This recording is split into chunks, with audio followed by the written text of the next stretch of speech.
Today I'm working on a 2001 Porsche 911 Carrera 4. It's just a 996. They all have kind of the same suspension setup, so this would apply to all of the 996s. The customer brought in lowering springs, and we advised them that this would be a good time to replace the shocks and the upper mounts and everything, while we're in there doing this. But the customer declined. They just want just the springs installed. So I'm just going to go through how to do that job. And it's a Carrera 4, so it's a little bit more work than just doing a rear-wheel drive one. But it's not too bad. I'll obviously start by just removing this wheel, all right, next step, take the axle nut off. You're going to want to take the caliper off. There's those two big Allens on the caliper, and you're going to want to attach this back to the sway bar here with a little hook, just so you can get that out of the way, because we're going to end up taking the upper mount off this shock. The screws on the inside, the three nuts, and then taking this off and swinging this whole thing out and sliding it out when the whole spindle is loose. So you're gonna want to take the caliper off. You're gonna want to take this nut off right here for that holds the flex hose bracket, and also the wheel speed sensor, and then the tie rod end. That nut's also gonna come off that. All right, I did all that stuff that I said needs to happen. Now you can take this pinch bolt off here, and this plastic panel, just a couple screws, and then you can get to the nuts for the upper strut mount. So take that off, take the upper strut mount bolts off, and then take the pinch bolt off. Yeah, one more thing I don't think I mentioned is you have to get the upper sway bar link removed. This right there just attaches back here to the same bracket that the spring goes up against, the lower spring mount.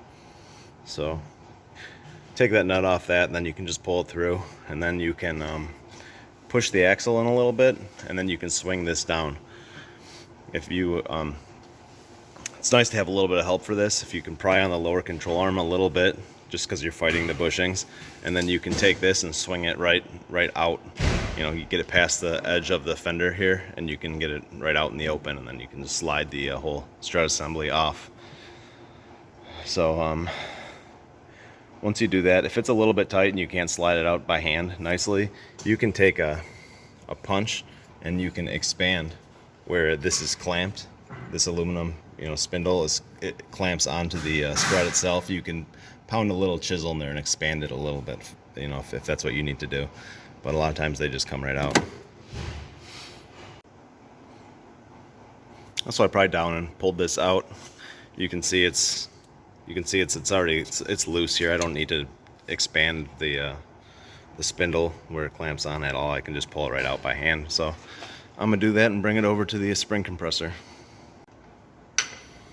All right, I'm just squeezing the spring down with the spring compressor till it's free, and then taking the upper nut off, and then at that point, just gonna squeeze this one down, replace it. When you're doing this job, you should replace the upper mount.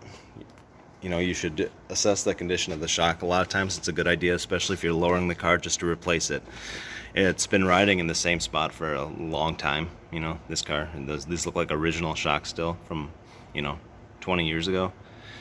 And the shock kind of wears into a particular range where it works, and then when you drop it down 1.5 inches and it's working in a different range, they tend to start leaking and causing a lot of problems. So that's what should be happening right now.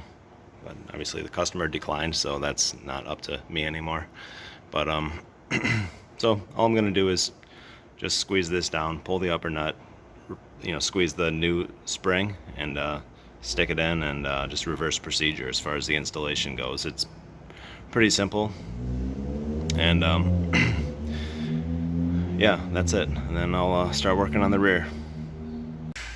So now I'm doing the rear coil springs. First thing you should do is obviously just pull the rear wheels off, and then fold the back seats down. And you're gonna want to take this back panel and lift it up. It's carpet panel, and then there are your screws. There are your nuts for the upper strut mounts. So you can, with everything attached at the bottom, you can just remove these nuts, all 6 of them. So at the bottom, all you have to do is remove this sway bar link nut and the lower shock bolt, and then you can get a pry bar right in here and pry on it, and it just comes right through this hole. Bring it to the spring compressor, put your spring on, and reverse procedure. It's not bad at all. The back's actually a lot easier than the front. So that's it. Thanks.